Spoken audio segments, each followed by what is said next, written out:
Standard ইসলামী bank PLC হরাইজনস রিডিফাইন্ডিং future এই ভাবনাকে সামনে রেখে গত ৭ আগস্ট রাজধানীর একটি স্বনামধন্য রেস্তোরাঁয় টাউন হল মিটিং 2025 এর আয়োজন করে।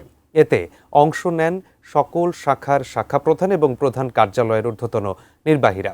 সভায় ব্যাংকের ব্যবস্থাপনা পরিচালক রিয়াদ মাহমুদ চৌধুরীর সভাপতিত্বে স্বাগত বক্তব্য রাখেন ব্যাংকের অতিরিক্ত ব্যবস্থাপনা পরিচালক মোহাম্মদ সিদ্দিকুর রহমান। মতবিনিময় পর্বে ব্যবসায়িক অগ্রগতি, নেতৃত্বের বিকাশ এবং ভবিষ্যৎ প্রযুক্তির কৌশল নিয়ে বিস্তৃত আলোচনা অনুষ্ঠিত হয়।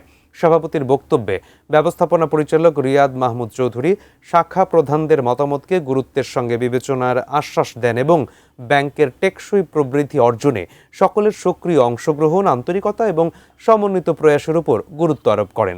তিনি শরিয়া পরিপালন ও সর্বাধুনিক প্রযুক্তি নির্ভর উন্নত সেবা প্রদানের মাধ্যমে ব্যাংকের সার্বিক উন্নয়নে প্রধান কার্যালয় ও শাখা পর্যায়ের সকলকে ঐক্যবদ্ধভাবে কাজ করার আহ্বান জানান এবং প্রয়োজনীয় দিক নির্দেশনা দেন।